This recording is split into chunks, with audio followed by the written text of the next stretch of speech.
Hey guys, welcome back to the channel. If you are already a subscriber, thank you so much for coming back. And if you're new here, welcome. My name is Francia, and on this channel, we do a little bit of everything, but lately I have been interested in true crime. And if you're interested as well, I hope you hit your subscribe button and your notification bell so that you always know when I upload. So my voice is going to be a little interesting today, or for this week altogether, because one of my kids got some bugs at school and he felt very generous to share with me. So here we are. Bear with me, please, and thank you. So today's story is crazy. I feel like I say this about all the stories that I've done so far, and today is no different. The chilling story of this guy was crazy. He was one of the most notorious serial killers in American history. Between the 1980s and the 1990s, he terrorized the Seattle and Tacoma areas for almost 20 years. 20 years, okay? That's crazy. Leaving behind about 49 dead bodies, although he claimed that it was way more than that. He claimed that it was about 80 of them. Yeah. And a legacy of fear and devastation. He would pick up sexy time workers and sometimes teen runaways. He would have his way with them and strangle them to death. He would then dump their bodies in the Green River, hence the nickname the Green River Killer, and also in areas with lots of trees and bushes so that the body would be more difficult to locate. This guy was not it. His life and crimes gave law enforcement a run for their money when it came to solving these murder cases. Who exactly are we talking about? Let's get into it. Gary Ridgway was born on February 18th, 1949 in Salt Lake City, Utah. He was the second of three sons born to Mary Rita Ridgway and Thomas Newton Ridgway Jr. Gary grew up in SeaTac, Washington. See what they did there? Seattle and Tacoma. SeaTac. Yeah, I'm smart. His dad was a bus driver and his mother worked as a sales clerk.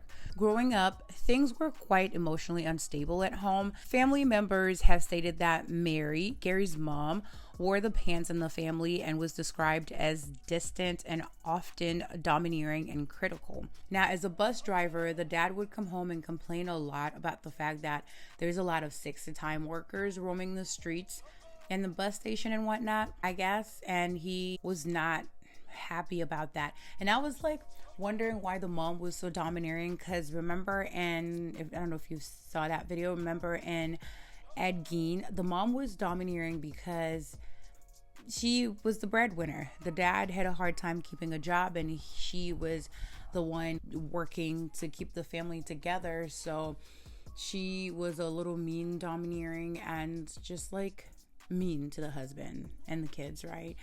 Controlling is the word I'm looking for. Very controlling. But it's because she was making more money. And I thought to myself, maybe that's the same in this case. And so I looked it up.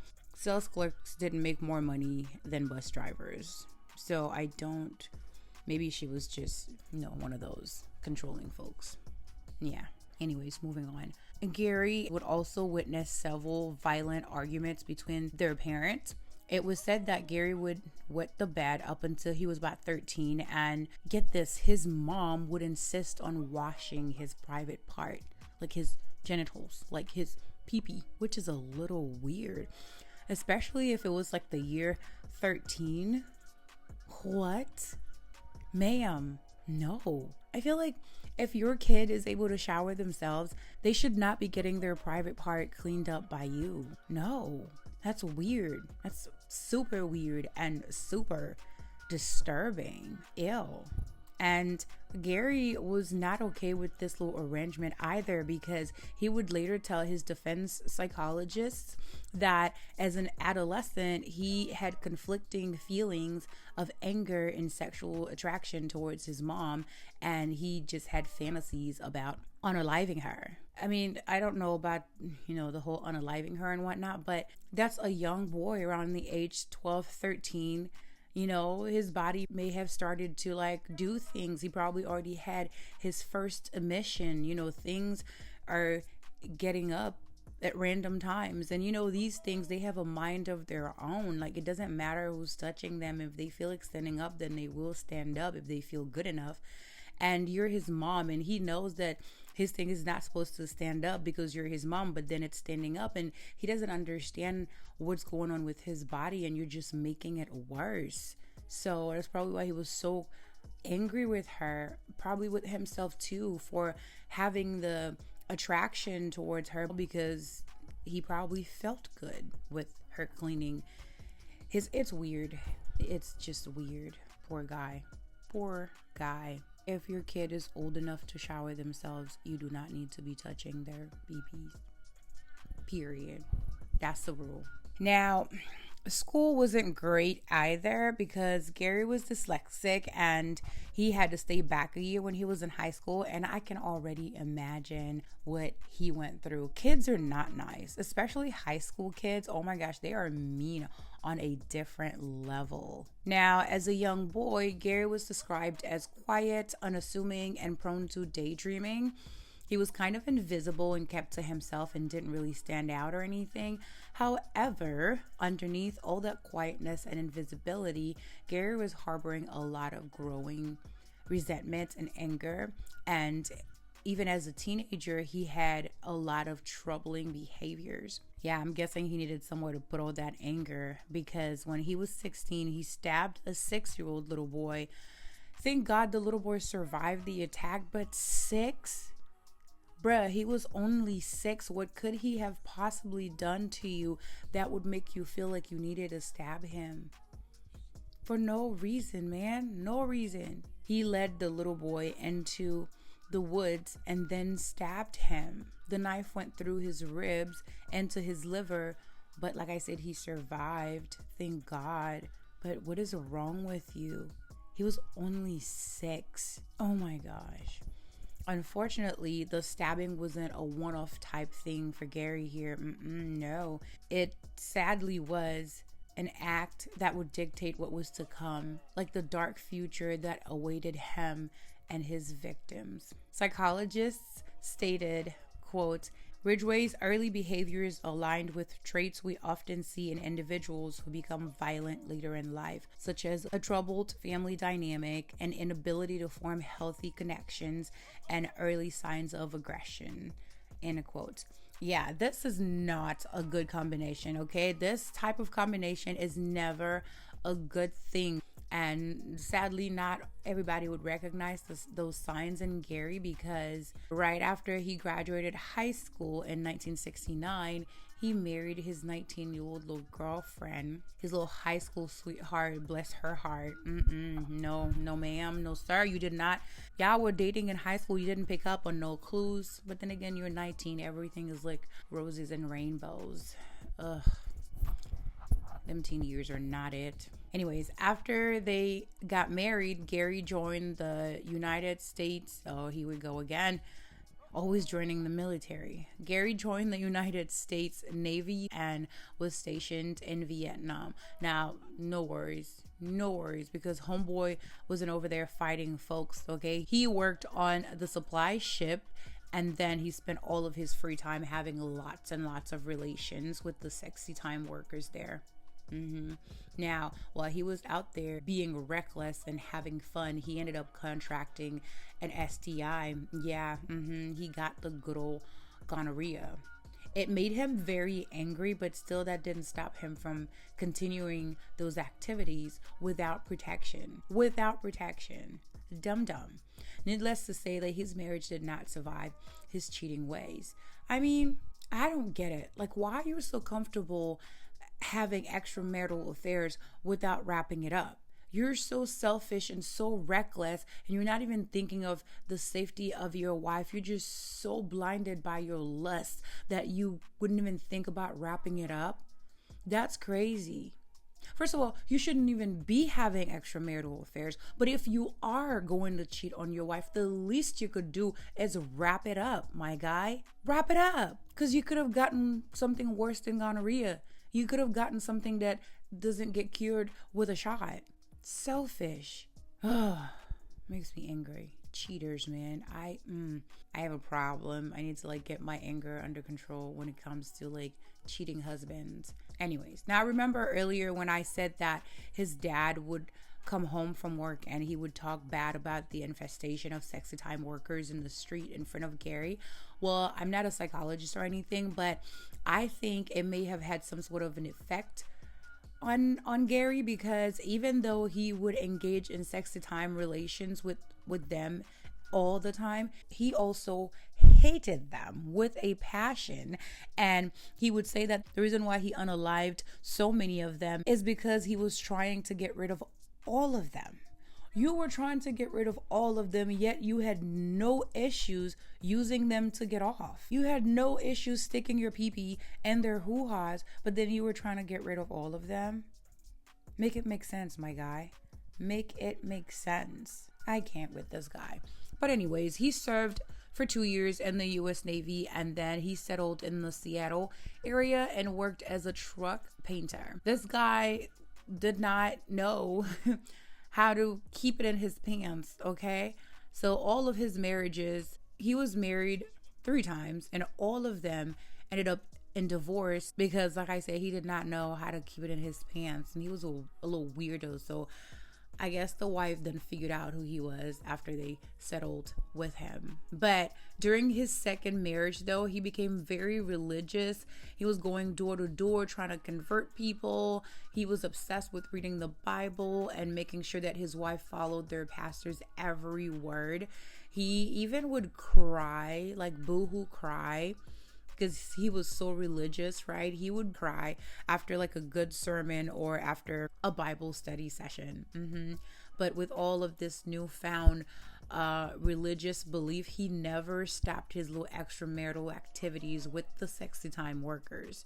And to add insult to injury, the creep would also want his wife to engage in relations with him in public places. Yeah, in public areas, he would want his wife to spread it wide in public places. Like, what is wrong with this guy? I don't get it.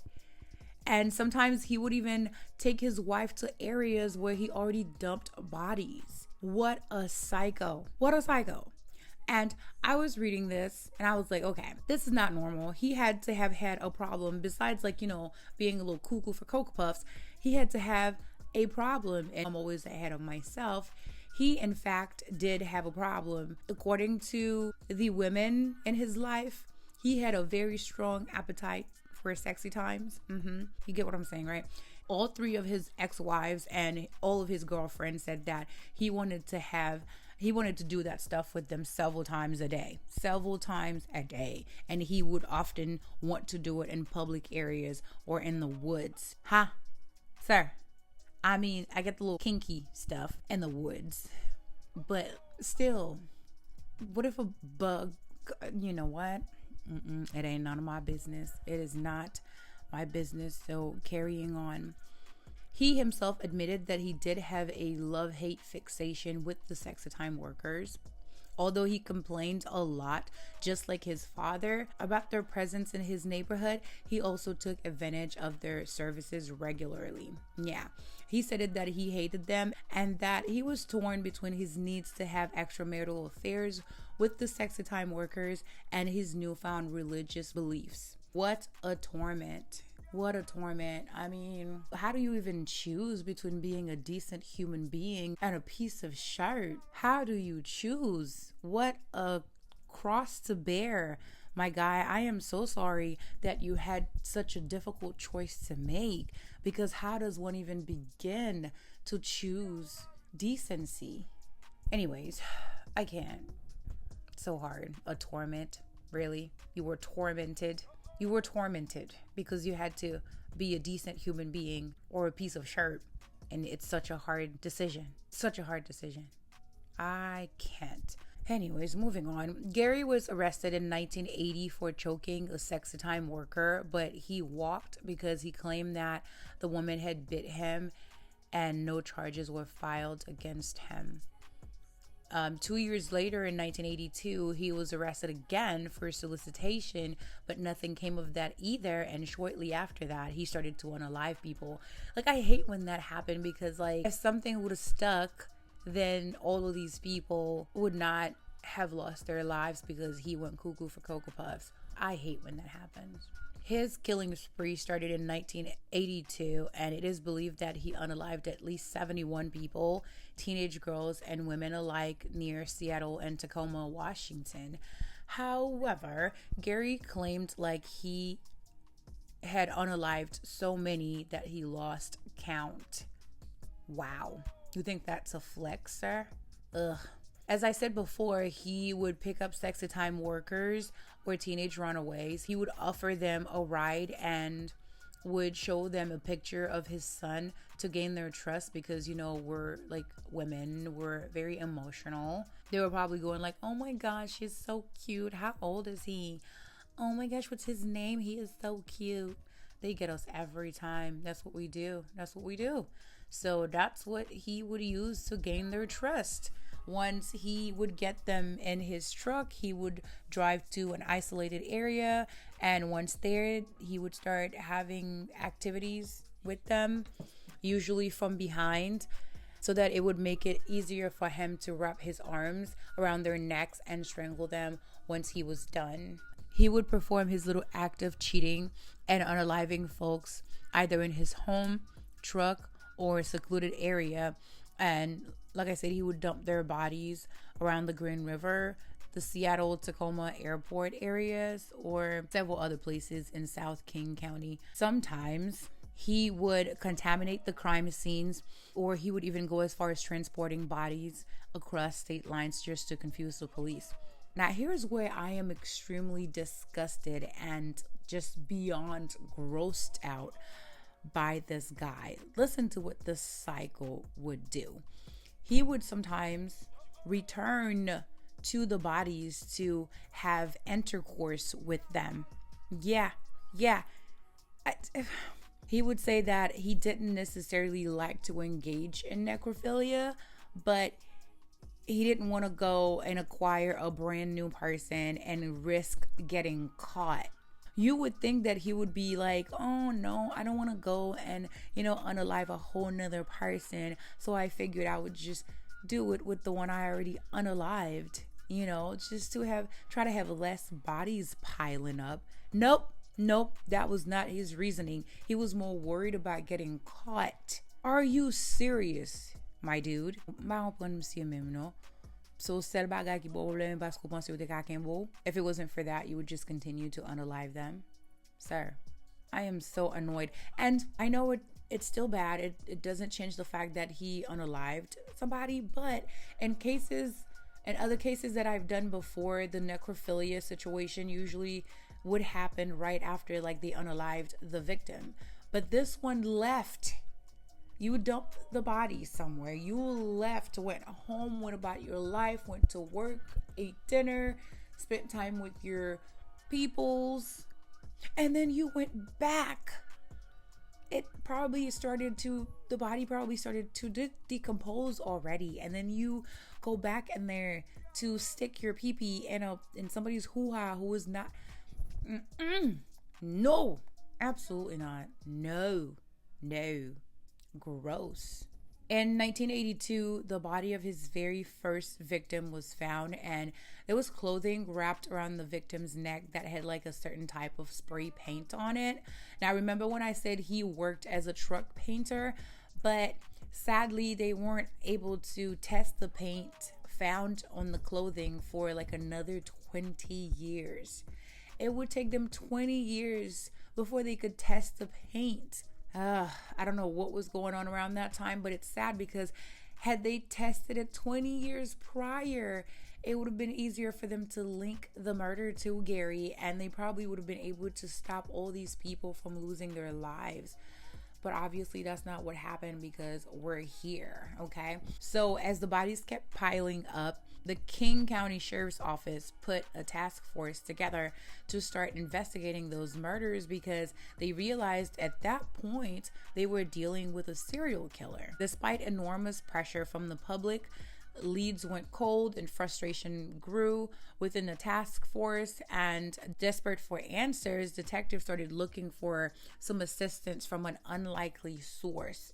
They had to go pay a little visit to another serial killer named Ted Bundy. I gotta do a video on Ted Bundy because I've heard him mentioned in some of the other stories that I've done before, so I will probably do him in the very near future. But yeah, they went to ask Ted Bundy for some advice, and Ted Bundy, told them that if they found a fresh grave, they should stake it out because the perpetrator would most likely come back to the dump site to have relations with his victims. And we all know that Gary did that. So it is crazy to me how accurate Ted Bundy was about this. What exactly was he in for? Now I'm even more curious because, sir, how did you know? How did you know that to be so true? Before they went to talk to Ted Bundy, they almost had him in 1983 because he became a suspect in the Green River killings. And here's why. 18-year-old Mary, whose last name I cannot pronounce, disappeared, and people saw her get into a truck, right? And when she wasn't where she was supposed to be, her boyfriend, whom I believe was also her pimp, I could be wrong, went to look for her, and while he was out searching, he found that same truck that she had gotten into prior in front of Gary's house. Gary was interviewed, but sadly, again, nothing came of that little situation because in 1984, he passed a freaking polygraph test.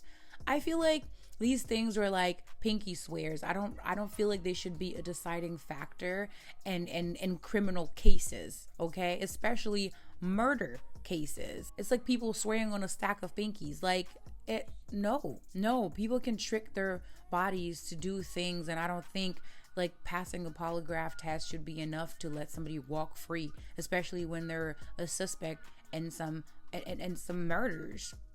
We need to do better. Let's use something other than pinky swear. Okay, great, thank you. Glad you understand. Because this man was sick, and because he swore on a stack of pinkies, we let him walk.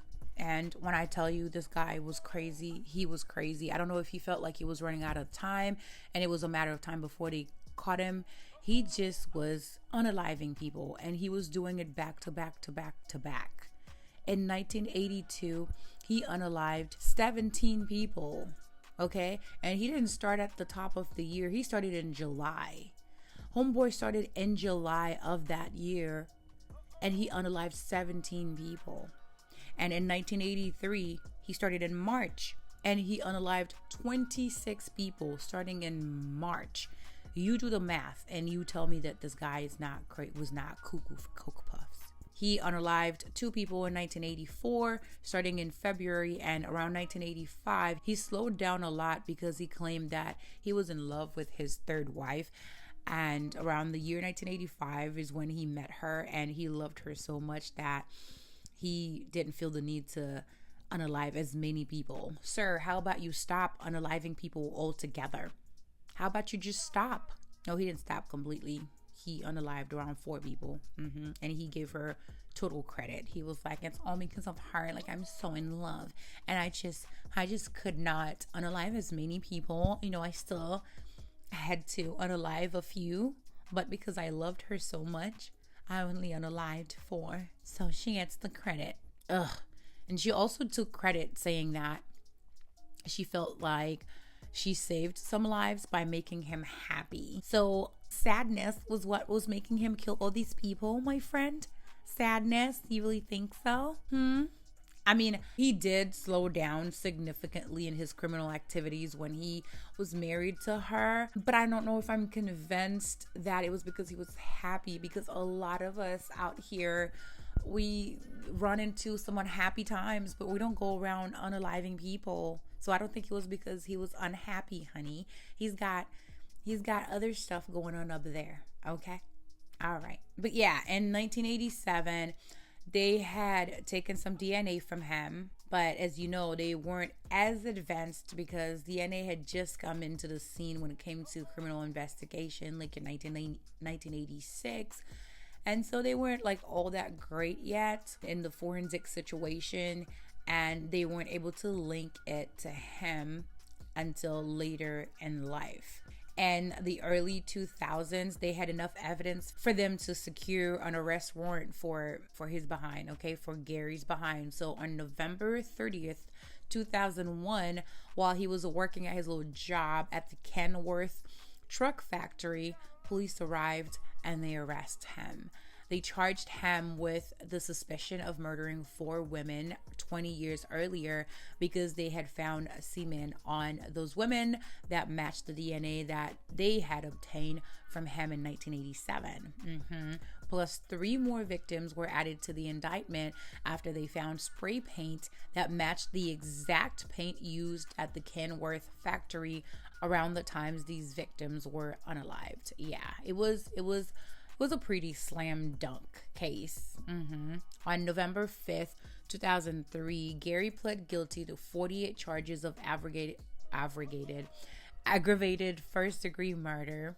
Homeboy agreed to cooperate with the police to help them find the remains of 41 other victims because he did not want the death penalty. I just don't understand this. I will never get this.